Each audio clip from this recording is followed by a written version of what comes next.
जय गुरु जी, शुक्राना गुरु जी, अनंतम शुक्राना गुरु जी।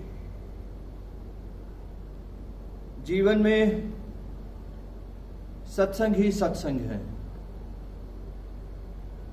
रोजाना के सत्संग, रोजाना के।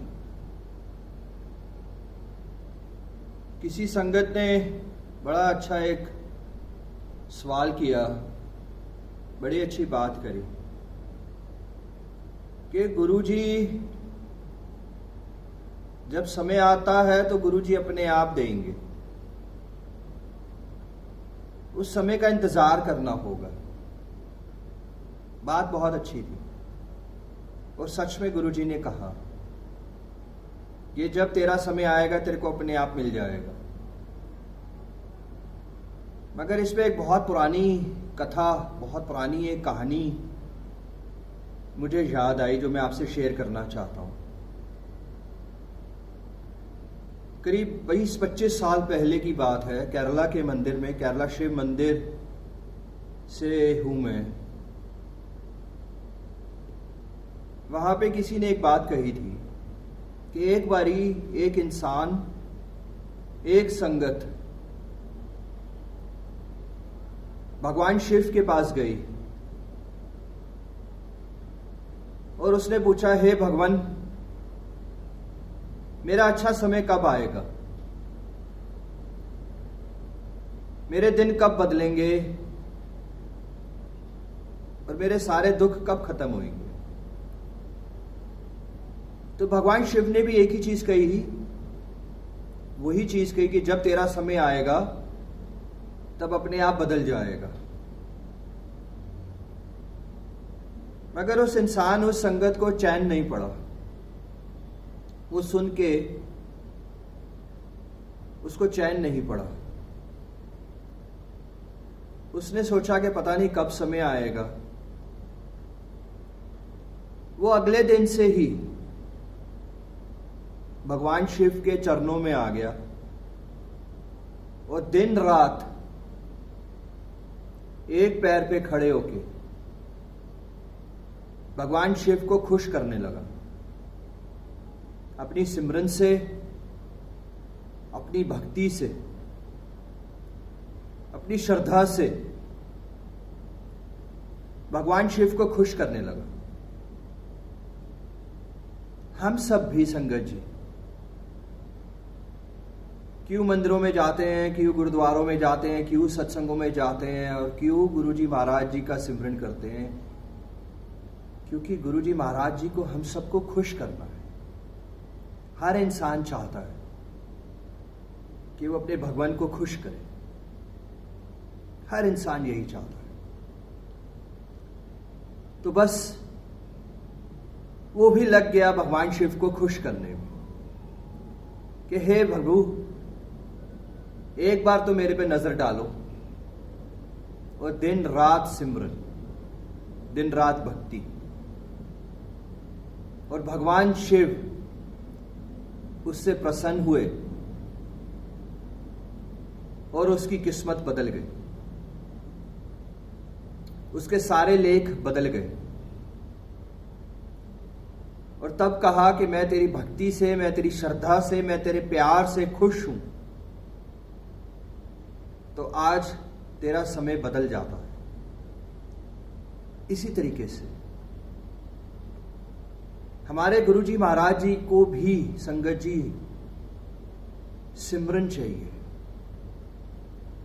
हम सब कहते हैं हम 16 सोमवार बड़े मंदिर आएंगे, हम 16 सोमवार का व्रत रखेंगे, हम ऐसा करेंगे, हम वैसा करेंगे, हम सत्संग कराएंगे घर पे, हम ऐसा होगा वैसा होगा। इन सब चीजों से भगवान खुश नहीं होता है संगत।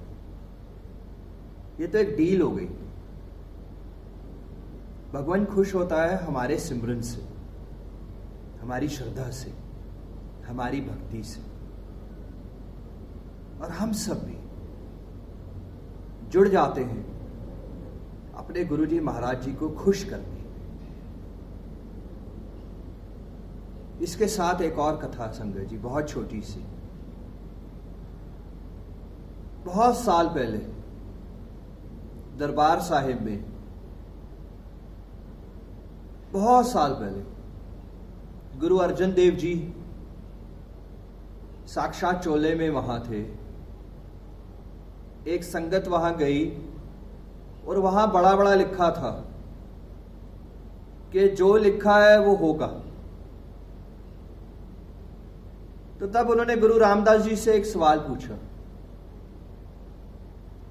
हे भगवान, हे गुरु, जो लिखा है वही होगा तो मैं तेरे दर पे क्यों आऊं? मैं क्यों आऊं मंदिर, क्यों जाऊं गुरुद्वारे और क्यों आऊं तेरे पास जब जो लिखा है वही होना है? अगर मैं गरीब हूं तो गरीब ही रहूंगा, मुझे कैंसर है तो कैंसर ही रहेगा, मेरे साथ जो भी प्रॉब्लम है वो वही की वही रहेगी अगर लिख दी गई है तो मैं क्यों आऊं? उन्होंने सवाल किया गुरु रामदास जी से। गुरु रामदास जी ने बड़े ही मीठे शब्द में कहा, बेटा ये कुछ सेवा यहां पड़ी है, इसको संभाल लो और घर चले जाओ, सुबह आना, मैं आपको जवाब दूंगा। उस संगत ने वो सेवा संभाली और थक के घर चला गया। जब रात को सो रहा था तो उसको नींद में आया कि उसका एक बहुत भयानक एक्सीडेंट हो गया है और वो मरने वाला है, बहुत भयानक, और यमराज उसको लेने आ रहे हैं। वो एकदम घबरा के उठा, पसीने पसीने हुआ और उठते ही कहा, मुझे छोड़ दो, मुझे गुरु रामदास जी के पास जाना है। और वो उठा तो उसको समझ में आया कि वो तो एक बहुत भयानक सपना देख रहा था और वो चला गया। उसने वही सवाल फिर से पूछा तो उन्होंने जवाब दिया, तू कल आया था? हां जी आया था। सेवा संभाली थी? हां जी संभाली थी। फिर क्या हुआ? उन्होंने कहा कि ऐसे ऐसे मुझे बहुत भयानक एक सपना आया और मैं घबरा के उठा, देखा कि सुबह हो गई है और मैं यहां आ गया। उसने कहा, बस बेटा, तेरे सवाल का जवाब तुझे खुद ही मिल गया। एक दिन के दर्शन से, एक दिन की सेवा से तेरे लेख बदल गए। तेरा एक्सीडेंट लिखा था वो तो होगा ही होगा बेटा, कोई बदल नहीं सकता, कोई ताकत नहीं बदल सकती, जो लिखा है वो होगा। मगर हम उस बड़े कर्म को छोटों में टलवा सकते हैं अपने गुरुजी महाराज जी से, सिमरन से, भक्ति से, एक दिन की सेवा से। उसके सारे दुख सपनों में टल गए। इसी तरीके से गुरुजी महाराज जी भी हमारी बड़ी बड़ी प्रॉब्लम्स बहुत छोटे में टाल देते हैं। बड़े बड़े एक्सीडेंट्स छोटों में हो जाते हैं, सपनों में, ख्यालों में होके निकल जाते हैं, हमें समझ में भी नहीं आता और टल जाती हैं वो चीजें। बड़े बड़े रोग छोटे से रोग में आके निकल जाते हैं। गुरुजी महाराज हमारे कर्म काट देते हैं, वो हमें समझ नहीं आता और हम उसी प्रॉब्लम्स को लेके फिर से जुड़ जाते हैं कि मेरा एक्सीडेंट हो गया। हमें उस चीज का शुक्राना करना चाहिए हर एक्सीडेंट पे, हर रोग पे, हर प्रॉब्लम पे कि हे गुरुजी महाराज, आज आपने मुझे कैंसर दिया है, शुक्राना आपका, कम से कम सांसें तो दी हैं। शुक्राना आपका, कम से कम आपने मुझे लड़ने की ताकत तो दी है कैंसर से। शुक्राना गुरुजी महाराज, आज आपने एक्सीडेंट मेरा हुआ, आज बड़े से छोटे में टल गया। हो सकता था मैं अस्पताल भी ना पहुंच पाता, हो सकता था कि मेरे सांस भी ना आती, कुछ भी हो सकता था। लेख और किस्मत सब बदल रहे हैं संगत जी इस दर पे। गुरुजी महाराज जी के चरणों में गुरुजी महाराज सब कुछ बदल रहे हैं। लेखों पे और किस्मतों पे रोना हम बंद कर दें। अरे मेरी किस्मत ही माड़ी है, अरे मेरी किस्मत ही खराब है, अरे मेरे साथ तो ऐसा ही होना था। हम सबके पास पैसा नहीं है, हम सब एक ही चीज कह देते हैं, मेरी किस्मत ही माड़ी है, मेरी किस्मत पे रोना ही लिखा है। हम उस किस्मत पे इल्जाम लगा देते हैं, जबकि हम अपनी किस्मत बदल सकते हैं अपने गुरु को खुश करके। जबकि हम अपने लेख खुद बदल सकते हैं गुरु को खुश करके। बदलेंगे वही, करेंगे वही, सब कुछ करना उन्होंने में ही है, हम एक सिर्फ कठपुतली हैं। मगर सिमरन तो हमें करना है ना। जो सेवा उन्होंने हमें बख्शी है उस सेवा को तो सच्ची श्रद्धा से हमें संभालना है ना संगत जी। वो तो दोनों हाथों से दे रहे हैं। गुरुजी महाराज संसार में आए तो सही मगर गए कहीं नहीं। वो हम सबके दिलों में है, हम सबके दिलों में है। वो हम सबके अंग संग हैं। बहुत बारी हम रियलाइज करते हैं गाड़ी चला रहे हैं और एकदम से गाड़ी पटरी पे चलने वाली है और एकदम से स्टीयरिंग इधर मुड़ जाता है और हम बच जाते हैं। वो स्टीयरिंग मुड़ता नहीं है, वो स्टीयरिंग गुरुजी महाराज मोड़ते हैं, हमको बचाते हैं। हम रियलाइज नहीं करते।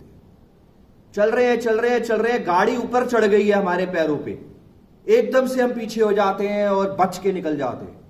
हमें एक पावर जो हमारे साथ हमेशा रहती है गुरुजी महाराज जी की, वो हमें खींच लेती है, वो हमें उस एक्सीडेंट से बचा लेती है। कर्म, बड़े कर्मों को छोटे कर्मों में वो कटवा देती है। उस समय बहुत बारी होता है, बहुत बारी हमारे ऊपर कर्जे चढ़ जाते हैं, कुछ लाख्स के और कितने भी कुछ भी, मगर हो सकता है वो करोड़ों के होते, हो सकता है इतने बड़े कर्जे होते हैं कि हम कभी भुगता भी ना पाते। हमारे ऊपर कोर्ट केसेस हो जाते हैं और हम सब घबरा जाते हैं, हाय मेरी किस्मत, मेरे पर कोर्ट केस हो गया। हम ये रियलाइज नहीं करते कि हो सकता है हमारा इतना कोर्ट केस हो जाता है कि हमें पूरी जिंदगी शायद जेल में बैठना होता, मगर वो बड़े को छोटे में कटवा देते हैं। इसी तरीके से 2016 से 2019 तक की जो मेरी जर्नी रही, मैं एक सत्संग से दूसरा, दूसरे से तीसरा, तीसरे से चौथा सत्संग, सत्संग से सत्संग, सत्संग से सत्संग, सत्संग से सत्संग पे भागा करता था। पैदल चलता था 100-100 किलोमीटर। गाड़ी नहीं है, पैसे नहीं है, चप्पलें टूटी हुई हैं, फिर भी भागता था सत्संग से सत्संग।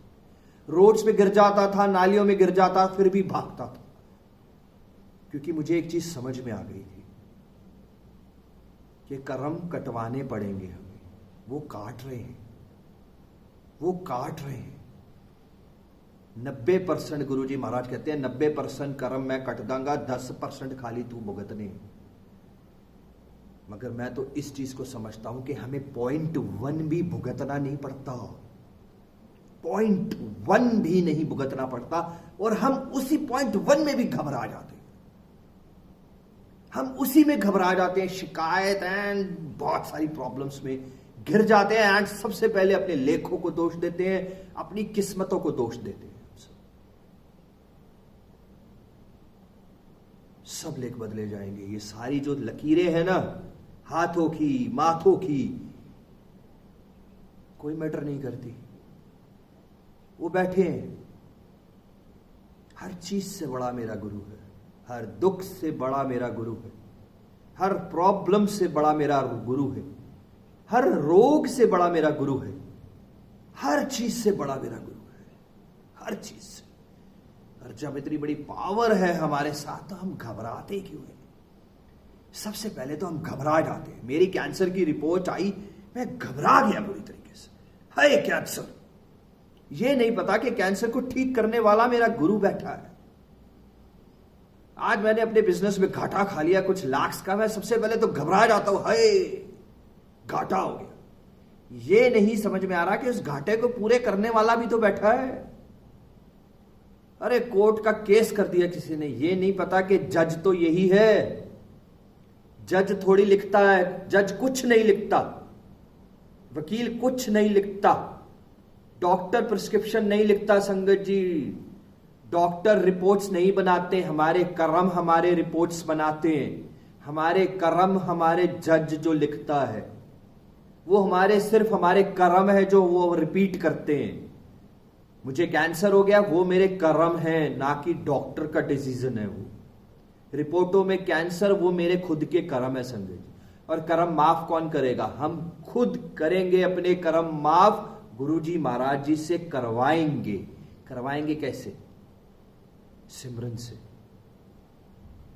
भक्ति से, श्रद्धा से, इनका नाम जप के, इनको खुश करके। तो संजय जी आप सब भी एक ही चीज में जुड़ जाओ, बस बिना स्वार्थ के, बिना स्वार्थ के, बिना कुछ मांगे, बिना कुछ कहे, सबसे पहले एक ही चीज में जुड़ जाएं, गुरु को खुश करने में। और जिस दिन हमारा गुरु हमसे खुश हो गया उस दिन समय अपने आप बदल जाएगा, उस दिन अपने आप कल्याण हो जाएगा, उस दिन सारे लेख बदल जाएंगे। नाम, शौहरत, इज्जत, पैसा, कर्म, सब कुछ बरसेगा। गुरु के पास गिनती नहीं है कि उसने कितना देना है, उसने तो इतना देना है कि 7 पुश्ते बैठ के खाएंगी बिना किसी रोग के। उसने तो इतना देना है, इतना देना है उसने तो। हमें लेना नहीं आता, हमें मांगना नहीं आता, हमें खुश करना नहीं आता, हमें अरदास लगानी नहीं आती, क्योंकि हम इंसान योनि है, थोड़ी मूर्ख है। पहले स्वार्थ कर देते हैं, पहले मांग लेते हैं, सिर झुका के पहले मांग लेते हैं। मंगो नहीं मन्नो का मतलब जाने संगत जी, मंगो नहीं मन्नो, यानी कि पहले माने, पहले सरेंडर करें गुरु जी महाराज जी के चरणों में, पहले आत्मसमर्पण कर दें, छोड़ दें इनके ऊपर। तेरा बहाना मीठा लागे, बस तू जो करेगा मैं खुश, जिस हाल में तू रखेगा मैं खुश, तूने जो मुझे दिया है मैं खुश, बड़ा रोग दिया है मैं खुश, बड़ा कोर्ट केस दिया है मैं खुश, रिलेशनशिप प्रॉब्लम्स दी है मैं खुश, आज पैसा नहीं है मैं खुश, बस तेरा बहाना मीठा लागे। और फिर देखे संगत जी, जब गुरु खुश हो गया तो मांगने की जरूरत पड़ेगी ही नहीं। हमारे दिल, हमारी आत्मा तक वो पुकार आएगी और वो पूरी कर देंगे संगत जी। वो सब जानते हैं हमें क्या चाहिए, उनको सब पता है। हमारे सारे दरवाजे आगे के खोल के रखे हुए हैं उन्होंने, सारे दरवाजे, हर चीज का दरवाजा हमारे लिए खुला हुआ है संगत जी आगे। बस वो इंतजार कर रहे हैं हमारे प्यार का, वो इंतजार कर रहे हैं कि हम कितना प्यार दिखाते हैं, बिना स्वार्थ के बैठते हैं कि नहीं बैठते, सच्ची सिमरन, सच्ची सेवा करते हैं या नहीं करते। वो जिस दिन ये सब संभालेंगे, देखिए अपने आप अपने आप अपने आप जीवन बदलता चला जाएगा, बदलता चला जाएगा, बदलता चला जाएगा। बस संगत जी, जिंदगी में जो भी खोया है ना, जो भी खोया है, नाम, शौहरत, इज्जत, पैसा, कर्म, सब कुछ वापस आ सकता है, सब कुछ वापस आ सकता है। सिर्फ एक चीज ऐसी है इस संसार में जो वापस नहीं आ सकती, वो है ये समय। ये समय जिसने खो दिया वो वापस नहीं आएगा, वो वापस नहीं आएगा। ये समय सिमरन का समय, ये समय गुरु को प्यार करने का समय, ये समय सेवा का समय, ये खो दिया तो वापस नहीं आएगा। क्या आज हम गुरु जी महाराज जी को साक्षात चोले में देख सकते हैं? नहीं देख सकते। दर्शन होते हैं, दर्शन देख सकते हैं, मगर साक्षात चोले में नहीं देख सकते, क्योंकि वो समय वापस नहीं आ सकता, वो समय चला गया। इसी तरीके से इस समय को खोए ना संगत। इस समय को अपनी प्रॉब्लम्स के साथ उलझ के खोए ना। इस समय को अपने रोग के बारे में सोचते सोचते खोए ना। सिर्फ सिमरन पे बैठ जाए और पकड़ लें इनको कि हे गुरु, हे मेरे परमात्मा, हे मेरे प्रभु, हे मेरे देवता, हे मेरे शिव, मेरे लेख और मेरी किस्मत बदल दे आज तू। देखें, फिर देखें संगत जी, फिर देखें संगत जी। बढ़ाएं अपने सिमरन को संगत जी, सिमरन को बढ़ाएं संगत जी, और देखें फिर कैसे कैसे कैसे कैसे कल्याण होता है, कैसे खुशियां ही खुशियां, खुशियां ही खुशियां, परिवार में सुख ही सुख, सुख ही सुख, सुख ही सुख, नाम ही नाम, शौहरत ही शौहरत, पैसा ही पैसा, कर्म ही कर्म, सब कुछ बरसे। अनंतम शुक्राना संगत जी। अमृत वेला, अमृत वेला संगत जी। अमृत वेला संसार है, अमृत वेला सुख है, अमृत वेला इस संसार की सबसे बड़ी सेवा है, अमृत वेला इस संसार की सबसे बड़ा तप है संगत जी। अमृत वेले में आपकी आत्मा सबसे ज्यादा प्योर होती है संगत जी। आपका कनेक्शन अपने भगवान, अपने गुरु जी के साथ सबसे ज्यादा अमृत वेले पे हो सकता है संगत जी। अमृत वेला संभाले संगत के साथ संगत जी, संगत के साथ। इस गुरुजी महाराज जी के दरबार को, अमृत वेले गुरुजी दरबार को 3 साल हो गए हैं संगत जी, बिना एक भी दिन नागे के। कोई इंसान की ताकत नहीं है कि वो अपने आप से जोत भी जला ले, कोई इंसान की। वो उठाता है, वो जलवाता है, वो अमृत वेले बख्शता है, वही सब कुछ करता है। ये एक सच्चा दरबार है संगत जी, ये एक सच्चा दरबार है, तभी 3 साल से चल रहा है संगत जी, तभी ये 3 साल से गुरु जी महाराज जी बख्श रहे हैं संगत जी। अनंतम शुक्राना, अनंतम शुक्राना, अनंतम शुक्राना गुरु जी, अनंतम शुक्राना गुरु जी। जय गुरु जी, जय गुरु जी।